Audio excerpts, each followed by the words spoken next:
महेंद्र कपूर का जन्म 9 जनवरी 1934 को अमृतसर, पंजाब में हुआ था, लेकिन जल्द ही वो मुंबई चले गए। कम उम्र में ही वे सिंगर मोहम्मद रफ़ी से इंस्पायर हुए और उन्हें अपना गुरु माना।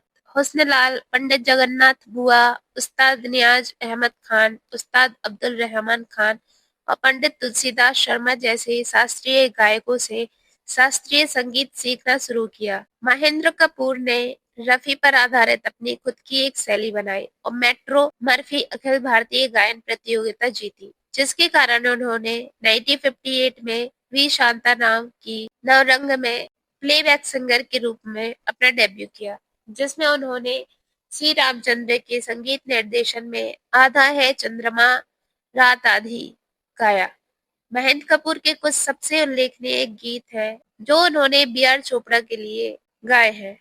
धूल का फूल, गुमराह, वक्त, हमराज, धुंध, निकाह, आवाम, उपकार, पूरब और पश्चिम। महेंद्र कपूर की आवाज का दायरा बहुत बड़ा था। उन्हें कभी-कभी भारत की जीवंत आवाज के रूप में जाना जाता है। वह अंग्रेजी में संगीत रिकॉर्ड करने वाले पहले प्लेबैक सिंगर गायक थे। वह अंग्रेजी में संगीत रिकॉर्ड करने वाले पहले इंडियन सिंगर थे।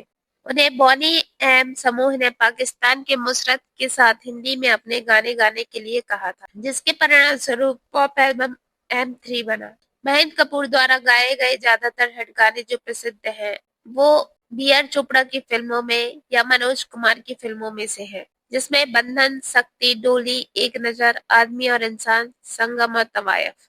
महेंद्र कपूर ने मोहम्मद रफी के साथ डुएट भी गाया है।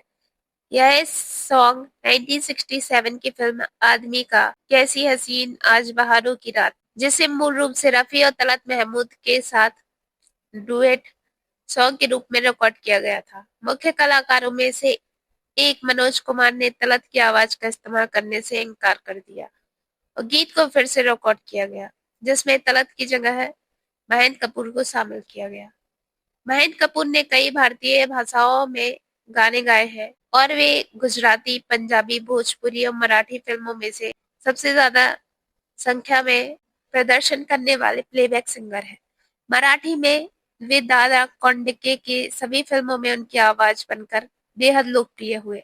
दादा कोंडके के बोलचाल की शैली से जुड़े होने के बावजूद मराठी फिल्मों के लिए उनका गायन केवल दादा कोंडके की फिल्मों तक ही सीमित नहीं था।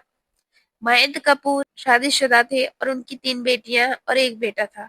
उनके बेटे रोहन कपूर एक सिंगर और एक्टर हैं, जिन्होंने 1980 के दशक में यश चोपड़ा की फासले और लव 86 की और प्रकाश मेहरा की ईमानदार जैसी कुछ फिल्मों में काम किया। बाद में अपने पिता के साथ स्टेज शो भी किए। 27 सितंबर 2008 को महेंद्र कपूर का मुंबई में अपने घर पर हार्ट अटैक आने की वजह से 74 साल की उम्र में निधन हो गया। उनके परिवार में उनकी पत्नी, बच्चे, दामाद, पोते-पोतियां हैं। महेंद्र कपूर स्वर्णिम युग के गायकों में से एक हैं। वे बॉलीवुड के सबसे लोकप्रिय गायकों में से एक रहे हैं, जिन्होंने लगभग सभी लोकप्रिय नायकों और प्रमुख अभिनेताओं के लिए अपनी आवाजें दी है। महेंद्र कपूर ने अपने सिंगिंग करियर में 25,000 से ज्यादा गाने गाए हैं। उनके कुछ फेमस गाने हैं मेरे देश की धरती सोना उगले, चलो एक बार, नीले गगन के तले, और नहीं बस और नहीं, सुन के तेरी पुकार। 1972 में उन्होंने 4 फिल्म फेयर अवार्ड्स भी जीते हैं, पद्मश्री अवार्ड जीता और कई अन्य अवार्ड भी जीते हैं।